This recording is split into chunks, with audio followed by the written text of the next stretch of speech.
What is up, my friends? Good afternoon. It is Tuesday and it is our live afternoon show. I hope that you're all well. Appreciate you being in. I'll get there before you today. I'm not on mute. Well done, me. Loads to get through. Some good news as we've got returning players to the training pitch, which is always good to see.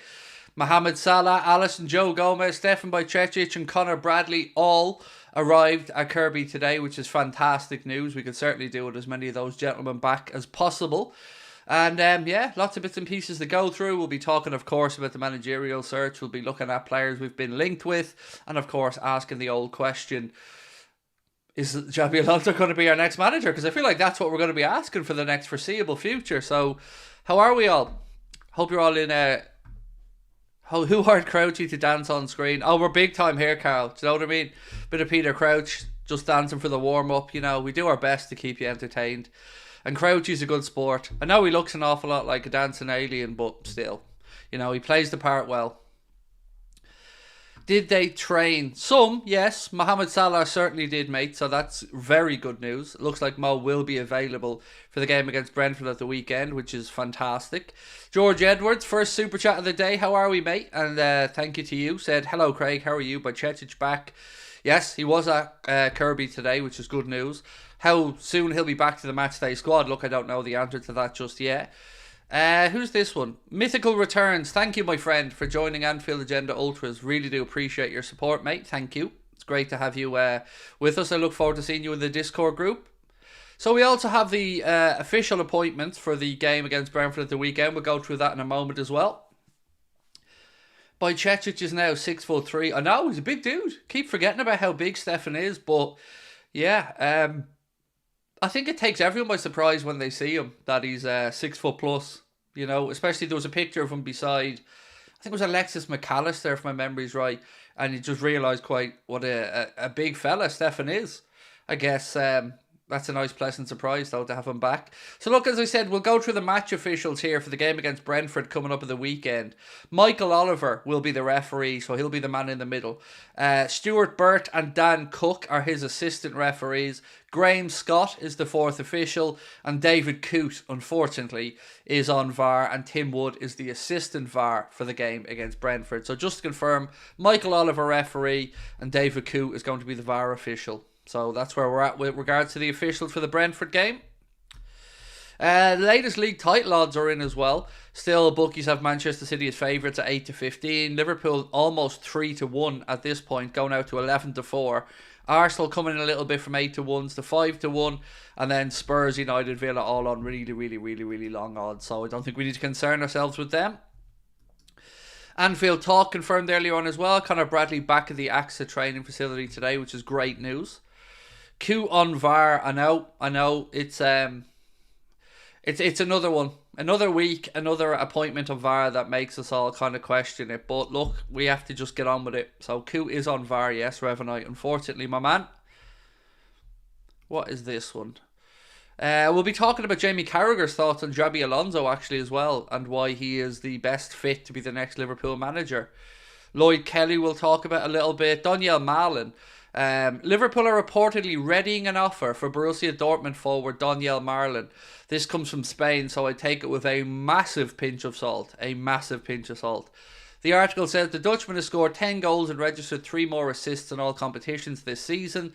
Since joining from PSV in 2021, Liverpool have been linked with the move for the 25-year-old in the past and are said to be standing out above the rest at present as other clubs attempt to secure his services. The report in Spain says that Liverpool are preparing an initial offer of around €40 million. I don't know if that's true or not. I would hope it isn't, because quite frankly, I think we could do a little bit better than Daniel Malin, who, you know, if Jurgen Klopp was staying around, that might have made more sense to me, because I could see Daniel Malin as being a type of player that would appeal to Jurgen Klopp. You know, as this article points out, we were linked with him previously when he was at PSV Eindhoven, but I don't see it now. I don't think it's a big enough signing for us, in all honesty, folks. Craig Ali is back as well. I know Alisson, Joe Gomez, Stefan Bajcetic, Conor Bradley and Mo Salah all returned to the AXA training facility today to get back started in some form or another, which is great news. I think we'll all agree Caoimhín Kelleher did very well on Saturday, filling in for Alisson Becker, but we are a stronger team when we've got the world's best goalkeeper in goal. What happened to the TOTL prediction show? So honestly, there's behind the scenes, there's some how do I say this? We're still trying to figure out top of the league behind the scenes. We don't even know what's going on there at the minute, is the honest answer. We're trying to figure it all out. So just please, if you can, just bear with us for the time being. It's complicated. That's the best I can say to you. Craig, as Paul Tierney has done a good job at Anfield against Chelsea, do you think the refs heavily favour the home side? As I'm writing this, I just want to see if there's any more shenanigans. So, no, I don't necessarily think they favour the home side. You are correct about Paul Tierney having a great game against Chelsea. We've given him his credit for that.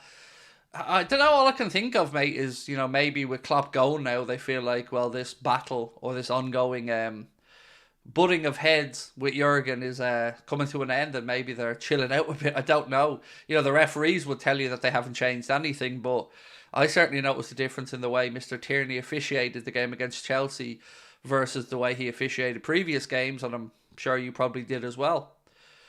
Page is getting bigger and stronger every day. Keep up the great work, Craig and team. To the LFC Fox fan. Thank you, Carl. It's actually getting quieter at the minute, mate. We were I was discussing this with other content creators as well. It is really quiet times now in the football world. It's almost like the arse has come out of the game a little bit, and people aren't as interested, whether it's because of the whole Man City stuff or the VAR and referees or the whole griminess of football at the minute. It feels like everyone's kind of just taking a little step back, which is, I hope, temporary, because obviously, the more eyes on football, the better for any football content creator. So, yeah, but look, we are heading in the right direction, Carl, but it's only because of good people like yourself and the rest of the Anfield Agenda audience that give us the time every day to come in and have a chat with us. So we're certainly we're down on viewers, but I think we're less down than others, if that makes any sense. I got tickets for the Legend match in March. I can't wait. Nice one, Rachel. And also we got confirmation today that Sven-Göran Eriksson will play a part in that charity game as well, or the Legends game, which is lovely from the club. And of course we've seen that Jurgen Klopp did extend out that invitation to Sven, who's a lifelong Liverpool fan, and obviously we know Sven is sadly passing away over the next year or so because of cancer. So anything that can be done to put a smile on his face, I guess, and give him some good memories, I think we'll all agree is a good thing. But that's class, Rachel. I hope you enjoy it, my friend. Any watch-alongs tonight? Nope, not for me, Babatunde. As I said, there is stuff we're trying to figure out behind the scenes on top of the league, and we won't be there for a little bit yet, unfortunately. We're still trying to figure it out. So nothing tonight for me, because I just didn't think...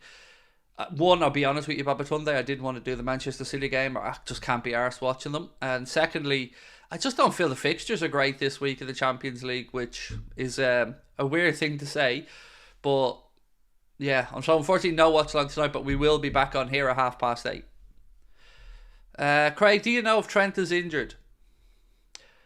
Don't know, is the honest answer.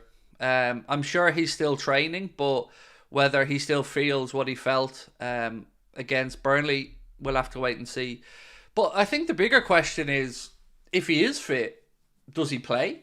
I know that sounds crazy, but for me, and from the chat when we were speaking over the last day or two, I think we all feel that that Conor Bradley would make us feel a little bit more secure. Maybe people have changed their thoughts on that, but for me, if Bradley's fit and available, I'm probably starting with Conor Bradley at right back. Football 365 saying Alonso is wrong for Liverpool and that he has no tactics. I don't know what to say about that, Stephen. Also don't know who is writing that piece for Football 365, so don't really feel it's right for me to criticise the piece, but certainly to say a manager that's winning the Bundesliga and is the only manager unbeaten in Europe in any way this season has no tactics is a little bit, well, it's quite frankly silly. I think Xabi Alonso has been scrutinised over the last few weeks by many ex-players, many pundits, and I don't see a consensus of him having no tactics. So I don't know where the good folks at Football 365 came up with that one, but I would respectfully disagree.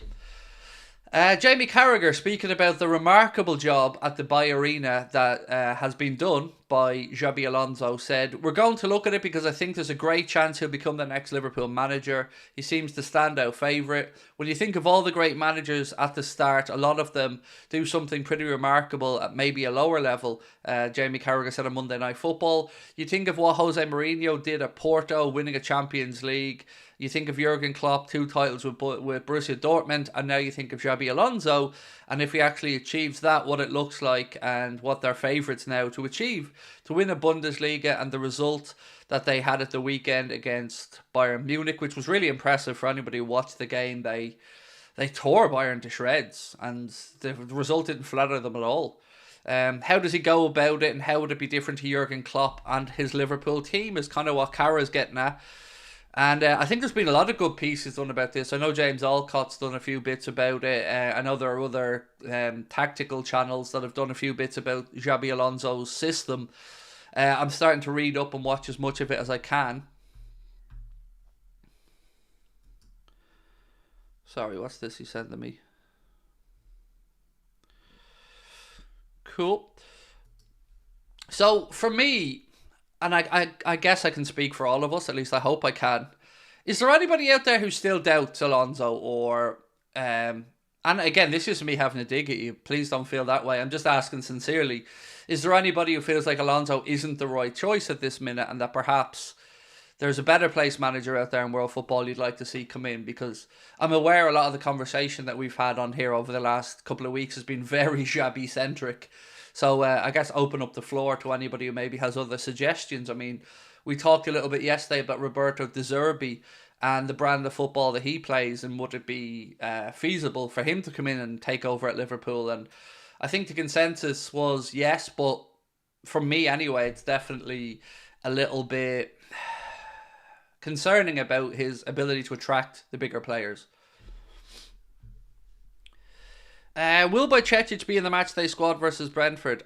I don't know is the honest answer, Conor McVeigh, because we've seen others perhaps rushed back, like Thiago Alcantara, who, you know, had a 10-minute spell or whatever and then was out again. So I don't assume that Klopp will want to rush him back. I think bit by bit, you know, he's missed a lot of football this season, but you never know. We might get a pleasant surprise and he may be in the matchday squad, but at this moment in time, I certainly wouldn't be considering him for a starting berth anyway. Tin said, Alonso's a great choice, although the style of play is a bit different than ours. It would be a dream, or he would be a dream. I think the same, mate. I think a change of formation or a change of tactics is not a bad thing. You know, footballers, most of them are quite adaptable anyway. And I know we've been so used to it, some variation of a 4-3-3 or a 4-2-1-3 or a 4-2-3-1 or something like that under the time Jurgen's been here. But, you know, a change of formation and tactics might not necessarily be a bad thing. It'll make everybody else start to refocus on Liverpool and maybe try and have to figure out other ways to get at us, because this system with Klopp, certainly the likes of Arsenal, are able to get at us in that right back position when Trent vacates it. Would you say Hincapié is realistic if Xavi comes? It's Xabi, B. It's not V, it's B. Don't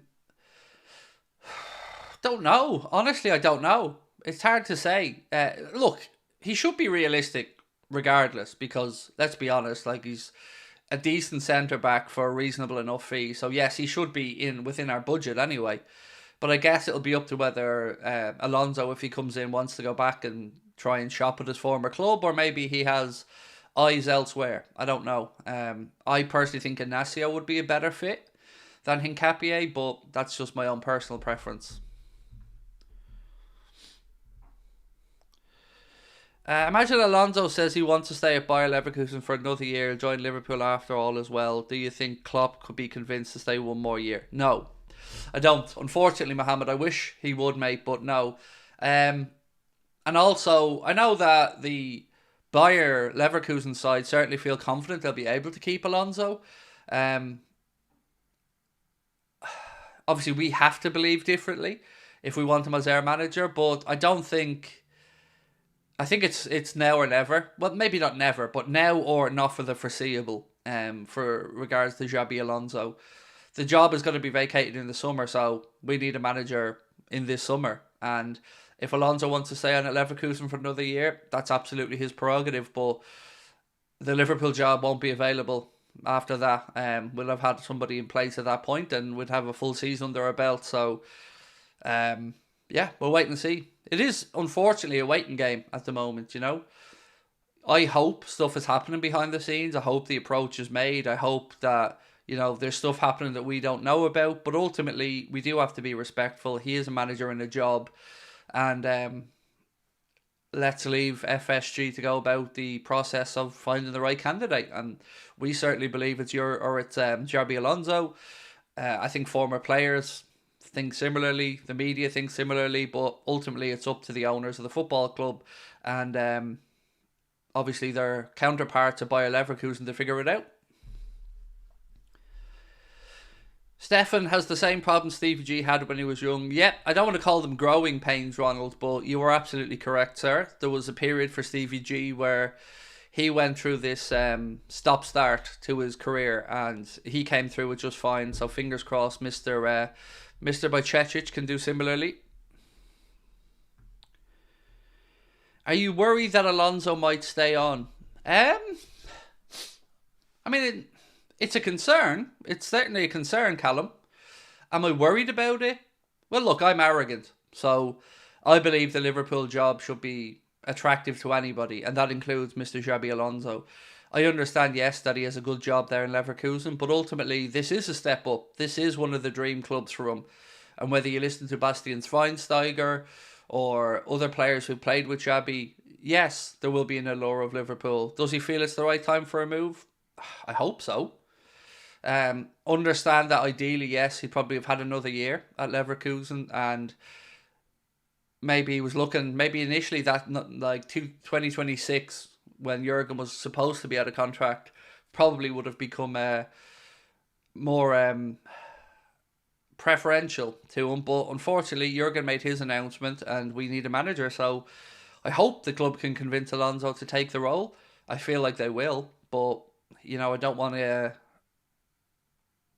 to be that arrogant, just sitting here assuming everything is great because we're Liverpool. But look, I can only put it like this. How often is it that a top job in world football comes available when the squad is really good, the manager hasn't shit the bed, the owners haven't fallen out with anyone, players haven't stopped playing? It's a good squad doing good things that's been refreshed in a stadium that's been given a nice facelift, 60,000 people every week, following on from a legendary manager who's leaving you a really good squad. I mean, there's lots of positives there for any manager to walk into the job. So I can see it be a very appealing job to anybody in world football. So you would hope that would apply to Xabi Alonso. One signing I'd love to see in the summer is Inacio, said Xander. Got great talent and would fit Xabi's system very well. Your thoughts? I've said the same, mate. If it was for me picking the centre-back, it would be Inacio for the system that we'll probably play. So yes, I'm with you on that one.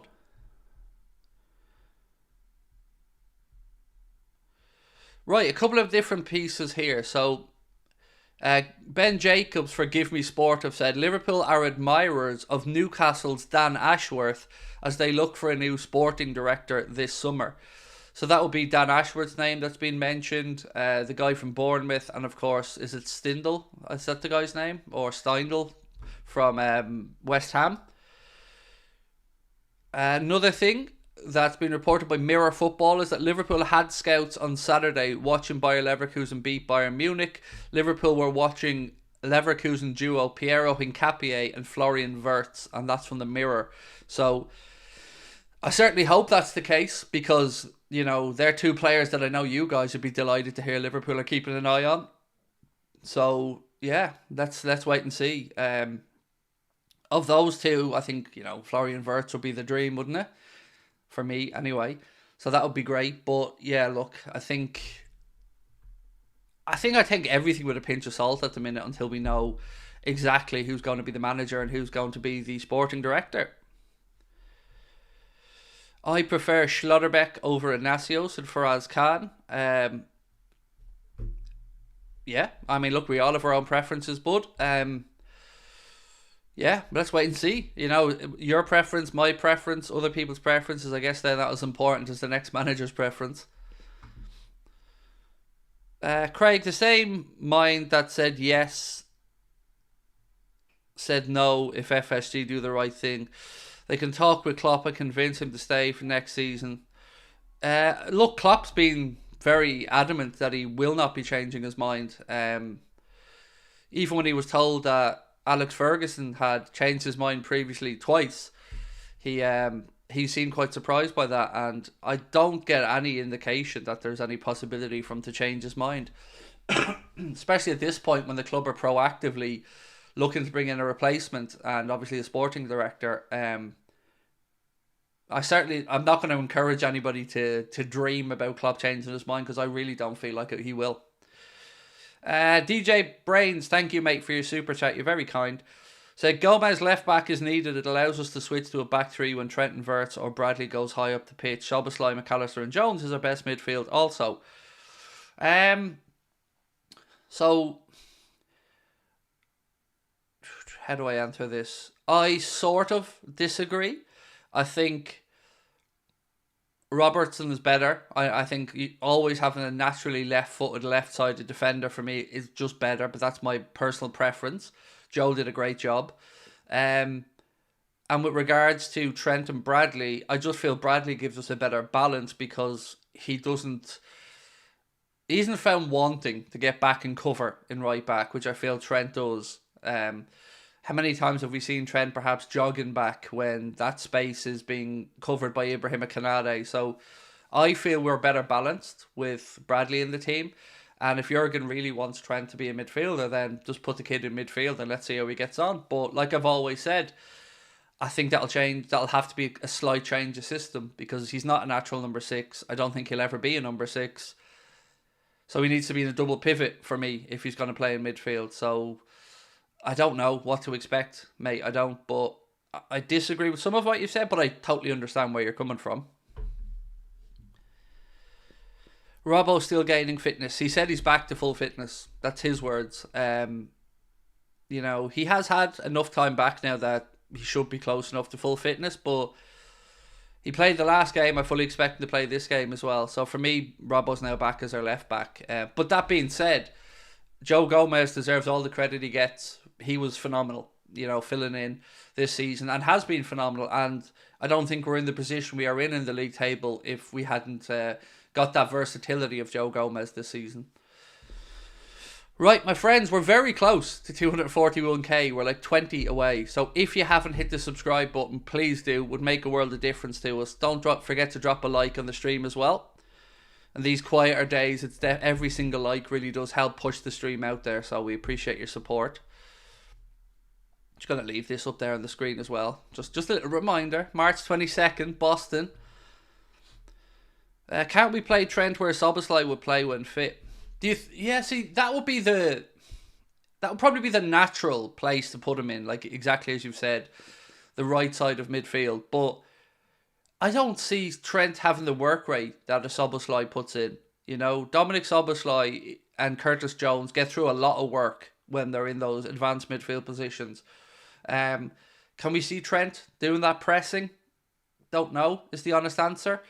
I feel really dirty saying these things because it makes it feel like I've got some doubt about Trent, which I don't. Like, the dude's footballing ability is clear to see, but it just feels like we're having to make concessions to the system to find a way to keep him involved. And when there was no Conor Bradley around, that was a lot easier to do. But now when Conor Bradley's shown that he can do it and hack it at this level and do it very well, for me, I just feel we're better balanced with Bradley there.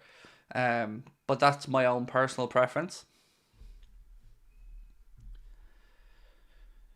Will Robbo be able to play Grimaldo's role in Xabi's system? Again, we're all just assuming that Alonso comes in and that's the way we're playing.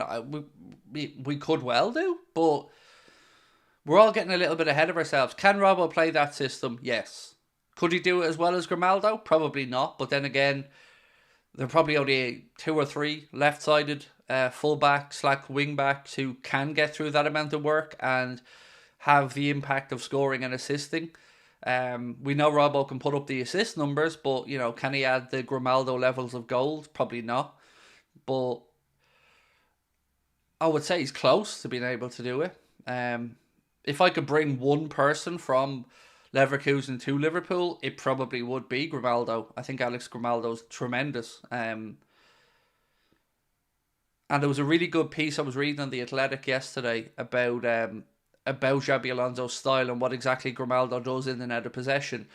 And I thought it was an interesting piece, certainly worth having a read if you guys get the chance.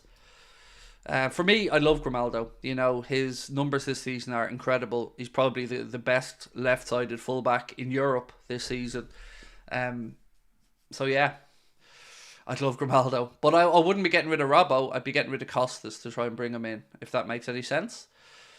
Surely Mo will be fit enough to start v Brentford, said Pranav. One of Jota Diaz will have to miss out. Personally, I'd go with Diogo on the left. He's more of a goal threat. Just stick with Darwin as the striker. I think I have a similar thought process to your good self, Pranav. I think, again, yeah, unfortunately, it would have to be one of Diaz and Jota to miss out. I'd probably leave Jota out in this one, to be honest. If you're going to go with Darwin through the centre, I think Salah right, Darwin centre, Diaz left. Because let's be fair to Diaz, he's been alright lately, you know. He's been in the right place in the right moments, got himself a good goal against Burnley.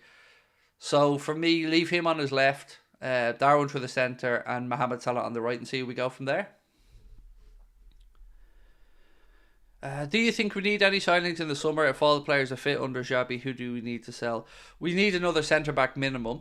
Obviously, we then need to see what the situation is with Mohamed Salah, with Trent, and with Virgil's contract renewals. Perhaps another number 10, depending on what way, again, the new manager wants to play, and if they think that Fabio Carvalho has a part to play in that. Because, you know, in Alonso's system, Carvalho probably has a better chance than in Klopp's system. But does Alonso feel he could trust Carvalho as an example, or would he look to move him on and bring in somebody else? Let's wait and see. Particularly against Bayern Munich, Alonso's system was very narrow at times, giving Madrid the wide areas, but also pressing the shit out of them in packs of 2 and 3. And it was very inspiring to watch, because a press done right is a beautiful thing. And, you know, I love nothing more than when our boys are pressing machines and when it's all working and we're just chasing everybody around the pitch and we're smothering them. And I think smothering them is the best way I'd describe exactly what Leverkusen did to Bayern Munich. They just gave them nothing, not a second, not an inch. And the result doesn't flatter Leverkusen at all. That could have been 5, 6, 7. Bayern were just outthought, outfought, outworked. Love from Dublin and Beijing. Keep it up, fella. Good content. Thank you. And very jealous. Love to get over to China at some point. Let me know what life's like over there in Beijing, my friend. And thank you so much for watching. It's a pleasure to have you with us. And I hope you're good. Are you a Dublin South Sider or a North Sider though, pal? I'm a South Sider, very much so. So, you know, I don't know which. Are you from DNS?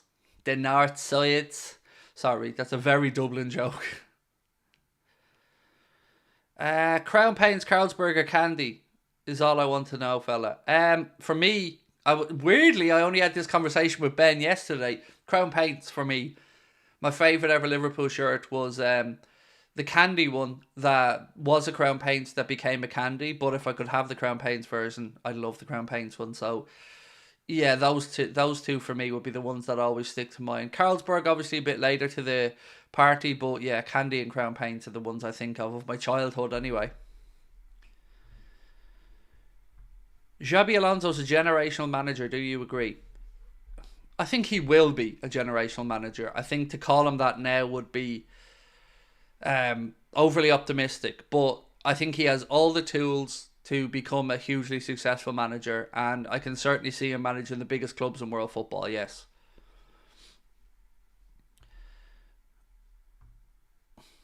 Grimaldo's 28. Forgive the spelling. That's all right, mate. My spellings are horrendous as well. Yeah, look, he wouldn't be a long-term solution, but imagine having Robbo and Grimaldo as your two left-sided wing backs. I mean, you're going to be quite happy with those options as a manager, right?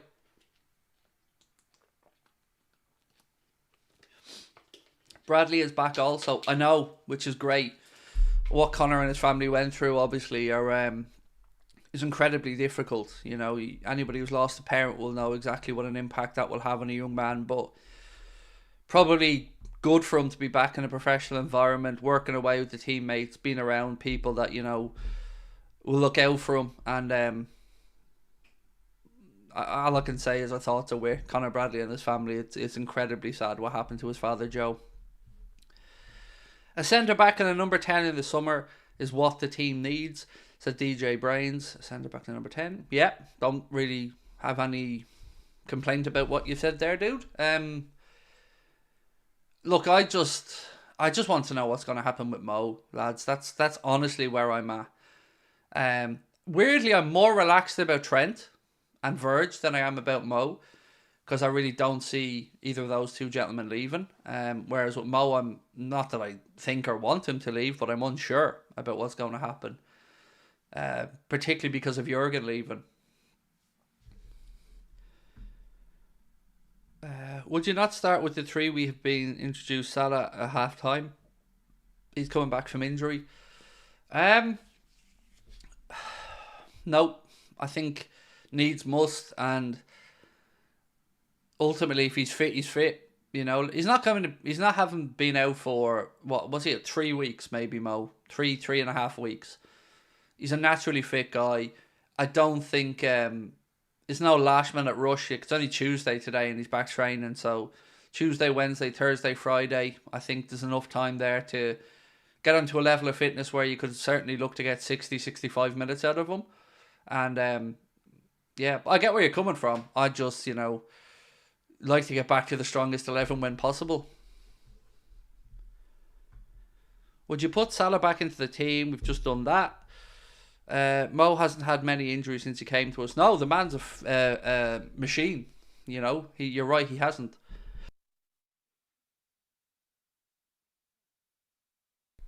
This virus thing, man, it just lingers. Every time you get up every day, you think, oh, I'm all right. And then it just reminds you it's still there. It's, yeah. Still day by day trying to get back to full strength. Just for those coming in late, we touched on this earlier on. We're going to go back over it. The Brentford versus Liverpool match officials have been announced. Michael Oliver will be the referee on Saturday afternoon, with Stuart Burt and Dan Cook serving as his assistant referees. Graham Scott is the fourth official. David Coote and Tim Wood are the VAR and assistant VAR. Yep, Craig had COVID 2 weeks ago. My cough still hasn't gone. It's the whole thing, man. It's just been it's been scary. I won't lie to you. It was, yeah. I would say I've never been as ill as I was over the last week or so. And I'm 42 years of age, so saying that, I don't say it lightly. It was the toughest virus I've ever gone through. Yeah, it was tough. It was tough. So I'm glad to be on this side of it now, put it that way. Salah needs to go straight back in if fit, said Stephen Landry. The last time the Chiefs beat the 49ers, we won the league. Oh, I know, George. I know about that beautiful coincidence, mate. So fingers crossed we can repeat history, right? That would be great. So I take it we all want the league more than anything else before Jurgen leaves, right? So for me, the preference would be League number 1, Europa League number 2, League Cup number 3, FA Cup number 4. If you were to ask me my 4 preferences, that's it. Yeah,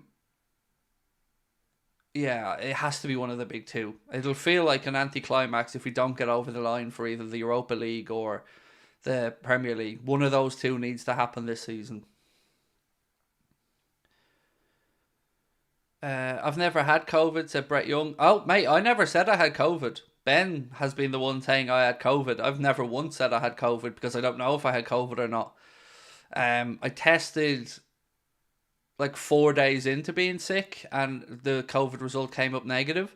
So I don't know what I had, in all honesty. All I can tell you is it knocked me on my backside, and I could barely breathe. My eyes were hurting, and I was about that close to going to hospital. But whatever it was, I wouldn't wish it on anyone. Would I consider Zidane? No, it's just not a good fit culturally. One, he doesn't speak English. Two, he just wouldn't be the right culture fit to come in and manage Liverpool Football Club. So, no, I wouldn't take Zidane. I think we play City. I get this feeling the officials are going to cost us. I'm not looking ahead to the City game just yet. I don't want to get too far ahead of myself. And I don't know if it's just me, but I'm certainly nervous about playing Brentford on Saturday. I'm not taking this as a gimme at all, especially because of the kick-off time. Yeah, I'm certainly concerned about the game of the weekend. If we can get through this, I'm going to be pretty confident, yeah, that we'll get at least to the City game with our points intact. Maybe you need some rest. Oh, dude, I don't rest well. I know, look at me, I look like a lazy shit, but I don't rest up well. I like to be busy. I like to be, reading, chatting with you guys, watching football, taking in information. I hate doing nothing. I'm a terrible patient. Does Nunes remind you of Suarez? Sort of, yes. But Suarez was far more polished, in my opinion. They both have that Uruguayan, steely, fighting mentality and never give up. And it doesn't matter if you're winning 10-0 or you're losing 10-0, you're going to get the same level of performance out of them. But I think Suarez was just a bit more polished in front of goal. That would be the difference for me off the top of my head.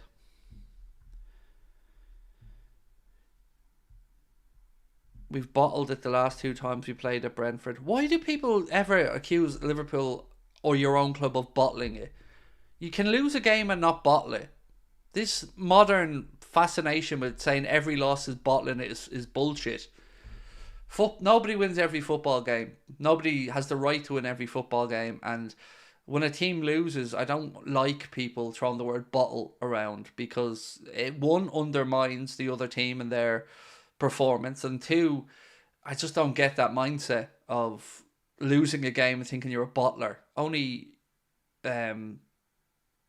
modern day kids come out with that type of bullshit because they've clearly never been around sports properly or in a dressing room, or they just have this sense of entitlement that I don't understand perhaps. But for me, I don't like using the word bottling. I think I've used it twice on this channel in 6 years. One of them was against Real Madrid, and the other one probably against United when we were played so poorly. Same with boxing. That's why boxing is where it is, People are afraid to take a loss. It's the fight game. Who gives a shit about having an O? We want to see the best fight the best. And, for me personally, give me the likes of a Manny Pacquiao, who stepped up and fought everyone, had 6-7 losses on his record, but will go down as a modern great. We need to get rid of this quest for perfection, because it doesn't exist in the real world.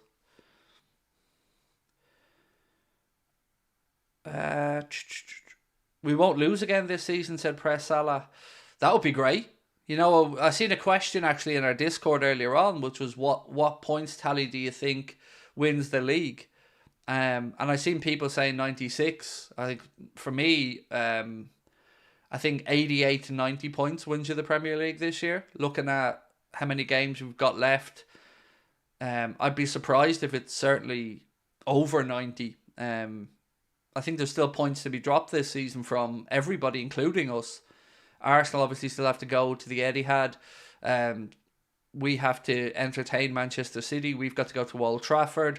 We've got to play Spurs as well at Anfield, if my memory's right. So I think there's still points to be dropped across the board this season. And again, I wish people would stop assuming City are just going to steamroll everybody. I don't see enough evidence that that's the case. They're not as strong to me as they were in previous campaigns. But so let's see what you guys think for the points tally. 88 points for Blair for the league title. Shadow said 86. Suarez could nutmeg a mermaid. Oh, I know. I love the man. El Pistolero, certainly one of my favourite ever footballers.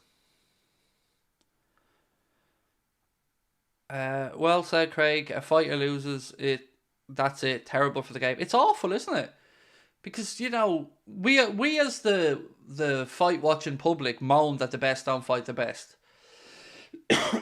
And so what if you take a loss in fighting? That's one of the things I admire the most about the UFC, actually. Is, yeah, people understand that fighters lose. It's the pain game. It happens. And if we want the best to fight the best, sometimes someone's going to lose, of course. And I certainly think no less of a fight. I actually think more of a fighter that goes in there and fights the best of their generation, you know? And if they lose a couple of them, so what? That's what makes us love them even more. Yeah, I think those fighters that do step up and take these big fights need massive credit as well. Fair play to them, because they're putting it on the line, and that's what it should be about. There's too many managed fighters that are protected, and yeah, I don't know how we got into fighting, by the way, sorry.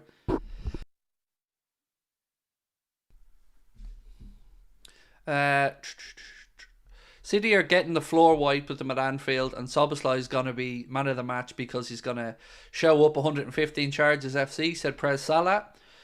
Craig, if City do get relegated, can't they just join the Super League and grow it? Look, there's a few questions there to answer. So if they get relegated, I don't know. I mean, we're in uncharted territory here, right? I have no idea what to expect. What I can say is the Football League have no legal right to have to accept them back in. So if they were kicked out of the Prem, people would assume they just go down to the Championship or whatever. But to my understanding, there's no legal requirement for the Football League to just automatically accept a team that's been thrown out of the Premier League. So that would have to be weighed up. With regard to the Super League, could they run to join the Super League? I guess.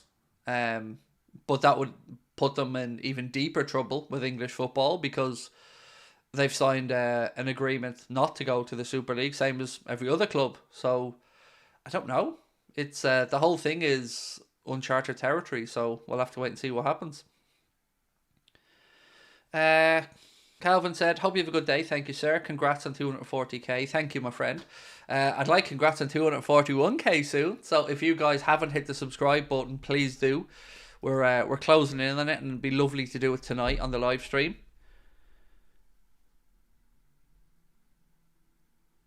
So this coming in from Transfer News Live, they say Chelsea can spend £200 million this summer ahead of sales. I don't even know anymore, lads, about Chelsea and how they're allowed to do whatever. Honestly, I don't know. I don't understand how a football club can spend £1 billion in a year and still have the ability to spend more money. I don't understand it. It doesn't feel right. But I don't know what else to say. You know, we'll have to wait and see what the summer brings. And I guess we're going to have to wait and see how the vote goes as well with regard to the new FFP that would bring the Premier League in line with UEFA, as in 70% of your turnover is your allocated budget to spend on contracts and signings and whatnot.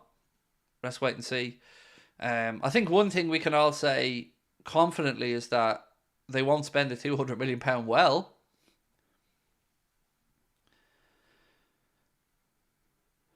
Do you think Salah wins the Golden Boot? No, I think Haaland wins the Golden Boot. I think Haaland's more likely to score in bunches of 2s and 3s. What is there, 2 goals in it now? If my memory's right, Salah 14, Haaland 16. No, I think Haaland goes on to win it. Regardless of what really happens at Man City, I think, yeah, he will, unfortunately. And I also don't care. I've said this many times. I don't give a shit who wins it. I'm not here for individual accolades. I'm here for Liverpool to win the league. And as long as Mo's part of a team that does that, I'll take that over a golden boot any day of the week. Can you talk about Bajcetic? I don't know in what sense you want me to talk about him. He's back at the AXA training facility. We hope he's on his way back to full fitness, but I don't have any more information at the minute other than that he is back there, which is great news, of course. Again, this coming in from, I believe, Egypt or certainly Africa. Liverpool forward Mohamed Salah has returned to full training ahead of Saturday's lunchtime kickoff against Brentford in the Premier League. Salah sustained a hamstring injury while on international duty with Egypt at the AFCON.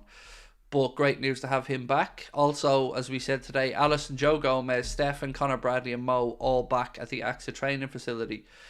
More links to Lloyd Kelly. This time, HITC have said Liverpool, Newcastle and Spurs are keeping an eye on Bournemouth defender Lloyd Kelly. We've mentioned him a few times over the last few months on the channel. Just checking through my notes to make sure I haven't missed anything else, folks. Again, confirmation that Liverpool have confirmed that Sven-Göran Eriksson will be part of the Liverpool Legends management team for the game against Ajax at Anfield, which is great news, to be fair. You know, what's going on with Sven, certainly any positivity that can be brought to his life is a good thing, and fair play to the club for getting him involved in the Legends game. Am I watching the Champions League games tonight? No, I'm not. I couldn't be arsed watching Man City ever, and I want to work, so I'm going to be on Anfield Agenda at 8:30 doing a new show. So you guys can keep me up to date with what's going on in the Champions League games, because I'd rather be here talking with you good people. Is Archie Gray a right back? No, he's a midfielder. Can't imagine one of Gray and Bradley being happy to sit on the bench. No, he's a midfielder, Mark. And his younger brother, I think his name's Harry, if I'm not mistaken, he's a striker. So the kid we're looking at from Leeds is a midfielder. Again, if my memory's right, it was Liverpool, Manchester City and Spurs looking at him. I think there will certainly be other clubs looking at him, but this dude is, you know, we use the phrase prodigy a lot, but Archie Gray is very, very, very, very highly thought of. Can we go with Ange if we don't get Xabi? Well, I don't think so. It would be incredibly difficult to get Ange Postecoglou out of a contract at Spurs. If we know one thing about Mr. Daniel Levy, it's that he is a very, very, very shrewd and difficult negotiator. So, yeah, certainly the vibe coming from the Spurs side, as per the media, is that they're relaxed about the situation with Ange Postecoglou and they don't expect the Liverpool job to become a problem for them. But look, I can't help but say, look, I wouldn't mind Ange Postecoglou. I like Ange Postecoglou. I'm sure a lot of you guys do as well. But it feels like it's Alonso for us. Or at least it feels like it should be Alonso for us. Do you see Salah start both our games next week? Yes, I do. We all know one thing about Mo. He doesn't need to be rested. He's a machine. He's a fitness fanatic and looks after himself and lives the lifestyle of a professional athlete to a T. So yes, I expect Mo to play a part in both the games. Do you think that Madrid and Barcelona wanting the Super League is due to the Middle Eastern ownership and also Chelsea spending $1 billion? I think it's to do with purely money. And if you look at both of those clubs, they've both had different levels of bailouts and help over the last few years, whether it's Barcelona finding those magical financial levers or whether it's Real Madrid going to the banks to get money or potentially being bailed out by the government. I feel like if you look through the list of clubs that are pushing for the Super League, it's no coincidence that there's financial concerns for all of them, and that's one of the things that the Premier League don't really have at the moment is those same financial concerns, because the money for the TV rights in the Premier League nationally and internationally is absolutely phenomenal. The interest in the league is probably at possibly an all-time high, but certainly it's the most watched league in the world. And I guess the problem I think we have with the Premier League is if it becomes a farmers' league and Manchester City are allowed to just keep spending and doing what they want and winning trophies every year without being pulled up on the 115 charges, That's more concerning for me than any potential Super League or whatnot. We need to make sure that the Premier League stays as the most attractive league in world football. If Arsenal win the league by 2 points, can Spurs give us the replay of that controversial game? We should have got the replay anyway, mate. And I never understood how we were laughed at like we were, especially when you see in Belgium a similar kind of situation where I think a penalty that should have been given or something at the end of one of those games forced the game to have a replay because it's the common sense thing to do. We were just laughed at. And that still doesn't sit well with me, because why should we be absolutely screwed and just take it? It doesn't feel right to me. I know Gary Neville loves to say that we shouldn't be calling out the Premier League and the PGMOL, but Gary Neville can kiss my ass, quite frankly, because he's no interest in Liverpool doing well. So why would he support our challenge of that system? I don't understand it. The most common sense thing to me there was replay the game. It just felt the right thing to do, but you know, didn't happen. We were mocked, ridiculed as always. I think I don't know what else to say, and honestly, it doesn't sit well with me still to this day. That was allowed to happen.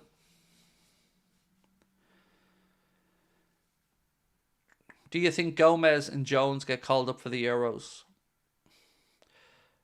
I think that certainly from Joe Gomez's perspective, if you've anything about you as a manager, like Gareth Southgate clearly loves a defensive mindset. I think he can certainly add a lot to a squad. From a selfish perspective, I hope neither of them go near the England national team. I would rather them resting up this summer.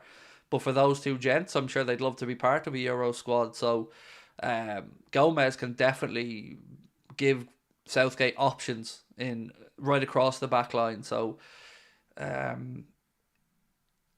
yeah, I think he'd be more likely than Jones.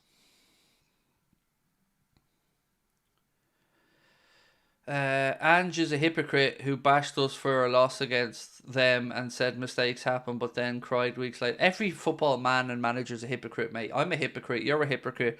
We're all hypocrites. It's just a matter of, do we like what the hypocrite says one week or not like it the next week, you know?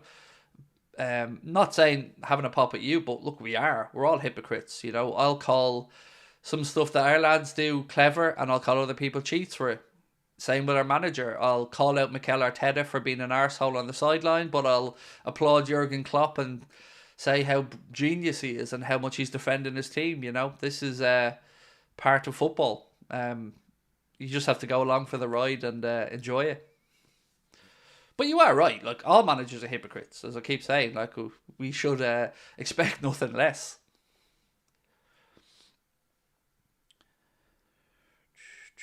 I love Pep compared to Arteta. I hate both of them. And I used to be a disciple of Pep Guardiola. Like, I idolized the man. But his handling of the whole Man City thing, I've just felt like it just feels greasy to me. Arteta, well,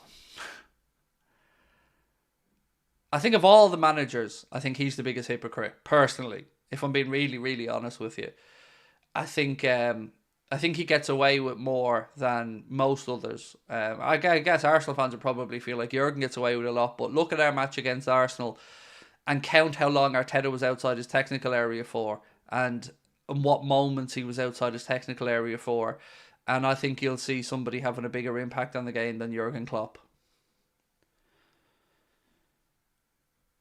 We need to expand the Kenny and the Cop. Well, the Cop would be the obvious next one, but from my understanding, it's the most difficult because of the road behind it and the space. The centenary or the King Kenny stand was done in, if my memory's right, I want to say 90s. If not 90s, early 90s. It wasn't that long ago that was given a facelift. Michael said, I love the fact that regardless of all City's success, Pep always fears playing us. Says a lot. Yeah, that's true. I don't like how pally him and Klopp are, by the way. It bugs me. I know they're respectful of each other and all that stuff. I get that, but I don't like the pally kind of. I'd like a bit more sniginess there, if I'm being honest. I've been very vocal on my anxiousness to bring Alonso on. He's continued to prove me wrong. If he wins the league, I'll be on board. But now I feel like should chase proven winners. I don't know who are the proven winners though, Owen, in all honesty, mate. I feel like it's a weird time in world football for managers. Because outside of Klopp and, let's say, Guardiola, who is there really else around? Antonio Conte is not a good fit for us at all. Mourinho wouldn't be the right fit for us. There's not Ancelotti's in a great job at Real Madrid. Outside of those gents, Zidane isn't a good fit for Liverpool. I don't know who else there is in the proven manager category for me that I would think would be a good cultural and stylistic fit. Tuchel, nah, not for me anyway, Lee. I feel like, and I said this yesterday, we have already had the best German. Anything else now is going to be a downgrade, whether that's Tuchel, Flick, Nagelsmann. It would be a no for me, or scratch and sniff as well. That was same would apply there. What about Craig Houlden? Yeah, you don't want to get relegated, mate, and I don't want Liverpool being relegated on my conscience when I'm playing all-out attack. Would I take Ancelotti? Yes, I would. 100%. I said this before. I think the club are spot on when they were weighing up their last two candidates for the Liverpool job, Carlo Ancelotti and Jurgen Klopp. We got the right one, absolutely. No doubt about that. But I have nothing but respect for Carlo Ancelotti as a football person. I know he managed Everton, but that doesn't matter. I think if you could convince the likes of him to take a job at some point, you're not going to be too far wrong. His record of management speaks for itself, and he's managed the biggest teams, the biggest players, the biggest moments. Yeah, I think Carlo Ancelotti's the Don, as he's rightly called. Yeah, nothing but respect. Deschamps. Deschamps could be a wild card. I don't know much about Didier Deschamps as a manager, to be honest with you. I've not really paid much attention to his French teams outside of when they played Ireland. But I don't know culturally if it would be a good fit or not. But certainly he'd have the gravitas. I'll give you that one. He certainly has the standing in world football that it wouldn't be, nobody I don't think could say that it's a stupid idea. I think he certainly is at that level required, yeah.